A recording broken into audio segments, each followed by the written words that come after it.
Hi, my name is Patty Arntz, and I was married to Ralph Schwartz, the author of Trumpet and the Language of Music, while he was writing this wonderful method. He passed away in 2007, but his music lives on in this substantial treatise on playing the trumpet. Ralph grew up in Big Sandy, Montana. When he was in 7th grade, his dad gave him an old trumpet and the Arbin book. With the help of his high school band teacher and hot summer sunny days, Ralph taught himself to play the trumpet. That's because he had red hair and he was very fair-skinned, so he just went into his basement during the day. While he was down there, he listened to Harry James records and he devoured the Arbin book. He didn't have that teacher to help him with his trumpet studies. This is why I believe Ralph designed his method, Trumpet in the Language of Music, because it resembles the many incremental steps that he had to take to figure out so many things on his own. So with me today is Manny Laureano, principal trumpet of the Minnesota Orchestra, and he is here to share his thoughts about this new trumpet method. So thank you for being here today. Well, I have to thank you, Patty, because this is a wonderful project. It's a wonderful legacy that Ralph has left behind. I remember when I first saw this thing, must have been 20 years ago, and I said, and I could not believe how much there was to it. And I'm going to be frank with you. At first, I really didn't understand what it was that he was going for. And bless you many times over for contacting me and saying, you know, we need to get this thing out. There was a lot of work involved in it, and I think it's important. And so I took a second look at it. And as so often happens with these second looks, this is where you find the jewels, yes? Right underneath the surface that you kind of looked. And the more and more I saw it, I would just sit there smiling. And I was kind of communing with Ralph a little bit and just saying, dude, this is good. And what I like so much about it, what I find to be unique about it is wonderfully encyclopedic.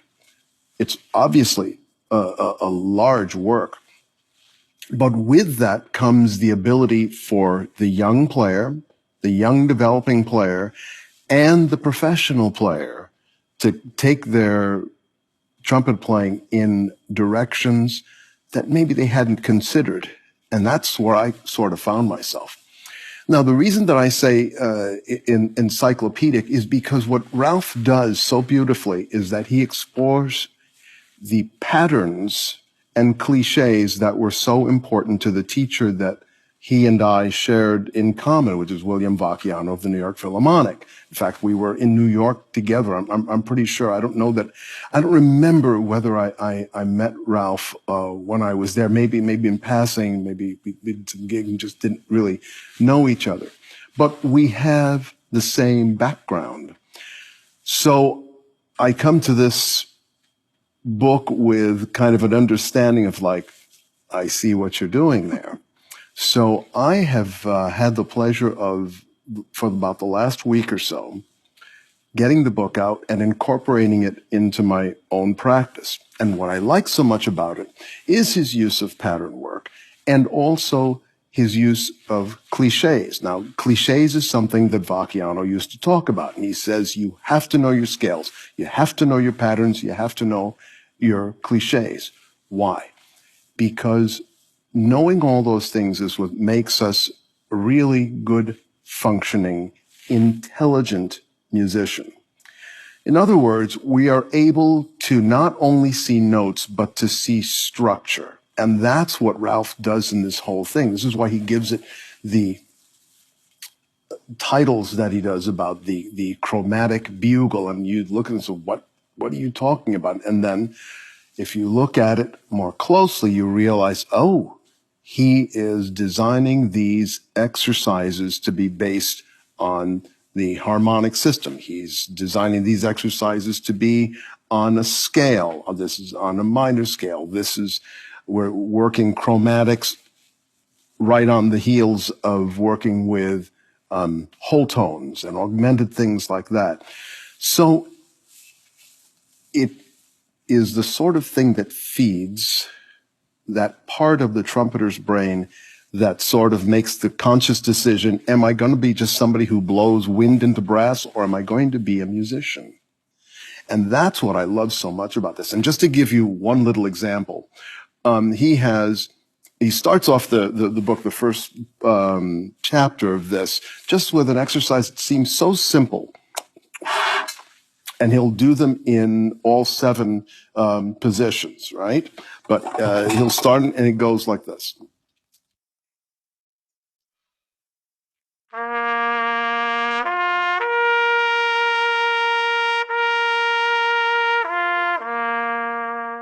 Just very simple, like that. The next page, he takes that and he does a little bit of diminution on it. So he turns the dotted quarter into and eighth into dotted eighth and 16th.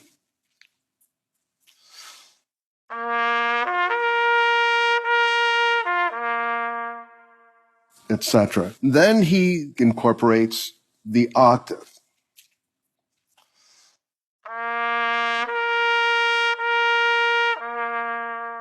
And finally, just the octaves floating from one to the other.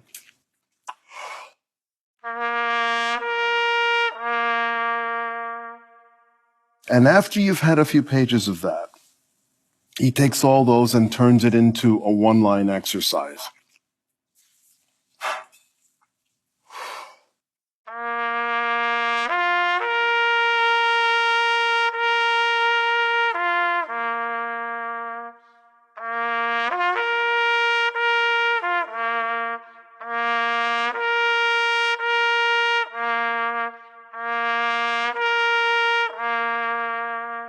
So suddenly you've got something that has that exercise calisthenic quality to it, and with a little imagination, you can turn that into a piece of music.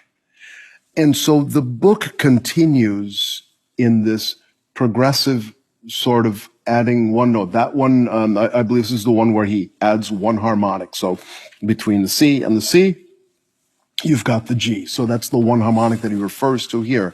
And then in the next exercise, he starts on a low C sharp and adds another.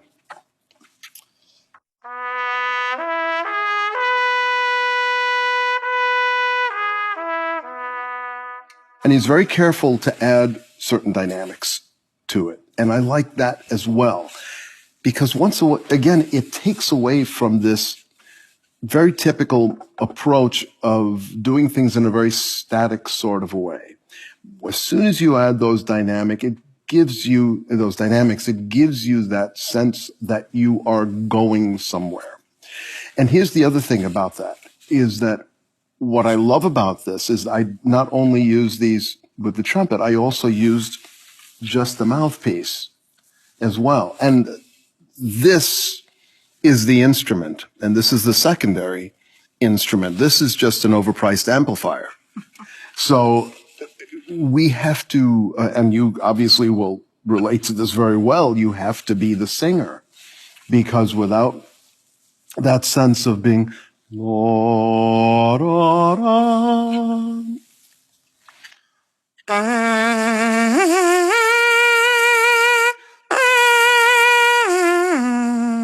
and having that sense of flow, then, like I say, you're just going to be somebody blowing through metal and not very valuable as a jobbing sort of musician. So this whole group of books that he has written all start with this same approach of simplicity, and then going into things that are more complex. The younger player can choose to end without going into the upper tones.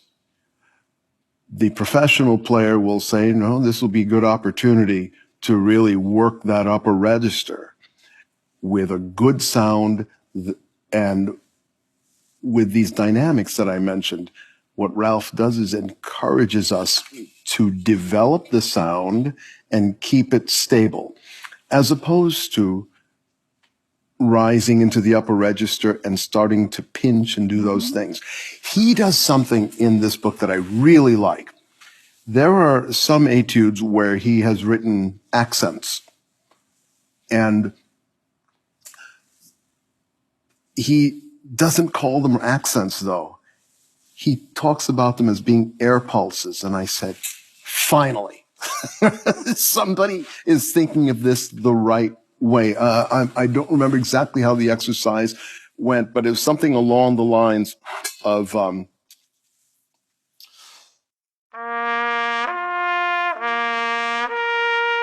so he's basically saying, just because it says accent doesn't mean that you hit it and go away. No, you blow through it.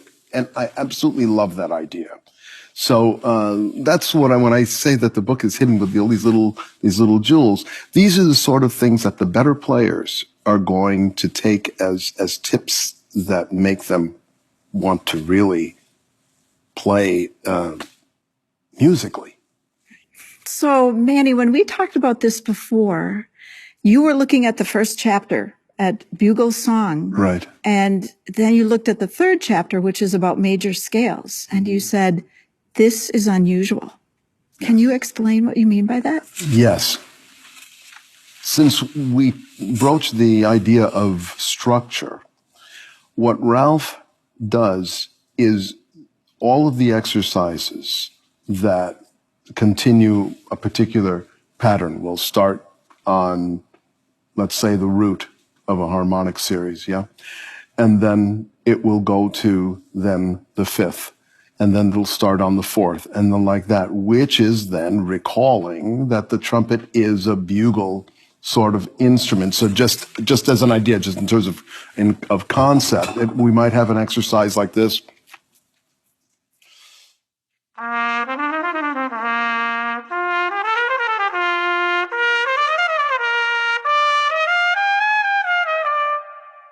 And so you start to think of the trumpet as what it is, which is a glorified bugle with 3 valves giving you 7 combinations. Mm-hmm.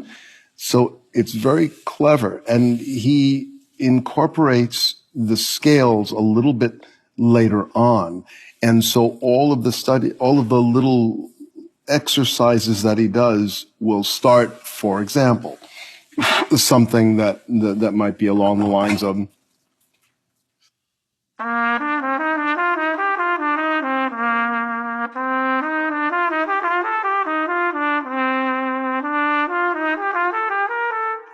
so these sort of exercises that we've all done by rote for so many years, now all of a sudden he's saying, recognize what this is. Don't just play it, recognize what it is. And that's, again, that's what I really like about the entire compendium of five books, is that he wants us to recognize structure. It's a difference between somebody who's a lawyer walking into a house and somebody who's a plumber walking into a house. They look at the house completely differently.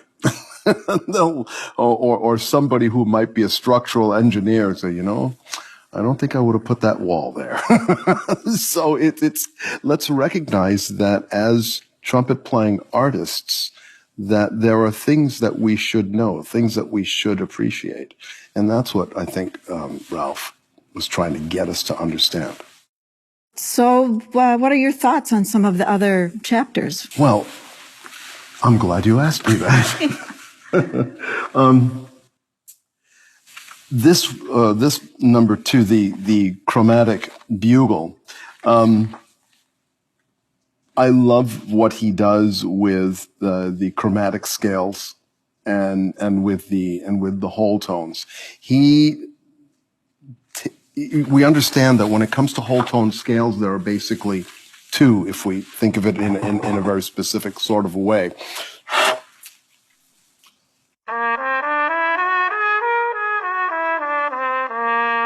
So 6 notes, or all a whole tone apart before you get to the octave. And if you start on C, well, if you go up a half step, well, then that's another scale.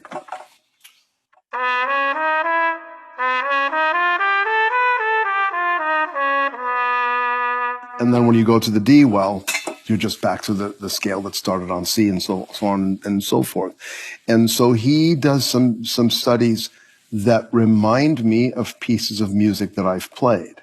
So you see, that's what I'm talking about. He writes these little chromaticisms. He writes patterns that are just different enough that make you say, wait. I need to really read the notes that are there and not go off on instinct, so that the trumpet player learns to balance instinct and thought and intent. And that's a better kind of trumpet player, in my opinion. The other thing that I found was he does something I've never seen anybody do, and this is kind of cool. He has this numbered fingering chart that he put in. When I saw this, I said, what in the world? What's going on here? And then I sat down without my horn and I started to read the fingering chart. And it was almost like reading solfège, because I had to attach those fingers with the notes of the given scale. And I say, this is a crazy, wonderful little skill that, once again, here's the theme over and over again that folks are going to just have to hear me say, we think, therefore I play. That's going to be a new saying, right? I think for them. Maybe that'll have to be the new cover. I think, therefore I play. So, and then one of this largest of the books, the Reading the Language of Music, with all of these flowing scale patterns. And these are wonderful because they go from the most elementary to some rather complex, and then also altissimo kind of playing. So he's encouraging us to make sure that we don't only work on the upper register, but that we work on the lower register also, and keep the evenness of sound so that we don't sound dark and fuzzy in the low register and squeaky in the upper register, but that we have a good solid sound all the way through. So these etudes are absolutely wonderful. And I have to mention that while most of these are slurred as they're marked, I think Ralph would very much be in agreement with the idea that you take these and you tongue them as well, that you go back and forth. That's what I've been doing as I've been playing through these, is just, well, let's see. Arnold Jacobs used to say that you have to approach a practice session like a meal. And you don't just eat the vegetables first and then the potatoes and then the meat and then the dessert. You kind of go and rotate around, and it makes for a healthier kind of playing. And I would encourage anyone who uses the book to not be bound by anything except for the dynamics that Ralph wrote here. That's important. That was rather critical to him, that we follow those dynamics, that we treat those accents as air pulses to make sure that the sound just sings the way that we want it to sing. I remember when he was writing this on finale, and I would watch him, and his crescendo marks or his fortes, if they were just off a little bit, he would spend an hour making sure that that crescendo was exactly the same size as the one above it and the one below. He was meticulous about that. Well, I'm glad Ralph did that, because that is so outside of my personality. So I'm glad that there were people like Ralph to help encourage us to do that sort of thing. So it's important. Yeah. And then I love the last one. I think partially the title is Arpeggio Power, and it has a wonderful photo here of a painting. This is Ralph did this, right? So he was an artist, a visual artist, as well as trumpet player. I mean, good Lord, Renaissance man. And these arpeggios here, he puts them in a variety of patterns, but all usable, all important sorts of patterns. And once again, to invoke the name of Arnold Jacobs, what Arnold used to say was it was important that when you had an exercise that started low and went to high like that, that you did the reverse. And Ralph does that here. He'll give you one set of patterns, and then he'll reverse it so that it starts on a different octave than it did before. So when I say that this is encyclopedic, I'm not kidding. This really is. So all I can say is thank you, Ralph, for all the wonderful work that you put into it. It clearly is a labor of love and something that he wanted to get people to understand. So let's get people to understand the beauty that's in this, the desire to make us into artists. So I have one more question. Well, probably a couple of more, but another part of it that was really important to him was not using a key signature, but the accidentals. And I think you mentioned something about Vacchiano. Yes. That was something. Yes. that harkens me back to my lessons and also some of the books that Mr. Vacchiano wrote later on. And they didn't, for transposition's sake, they didn't have key signatures because he correctly noted that much of the repertoire that we play, where we have to transpose, does not have key signatures. And so we have to kind of get used to playing in transposition. Yes, you're adding a key signature, but you're going to have accidentals all the way through. And so he's preparing us sort of for that. And one risks a little bit of blindness at seeing that, but you get used to it. Mm-hmm. And after a while, it just begins to flow. So it becomes a skill. But yes, that reminded me a lot of lessons with Mr. Vacchiano. So I'm glad that Ralph decided to kind of pay a little bit of homage to that which we learned from another great artist. So, Manny, I am so appreciative that you took some time to look through the method and play through it, and took some time to meet with me and share your thoughts about this tremendous method that I really am hoping to share. Patty, this was an honor and a pleasure to have been included in something like this. It's something that I'm happy to do for an old buddy. And thanks to all of you for watching, and take a peek on the website, trumpetmd.com.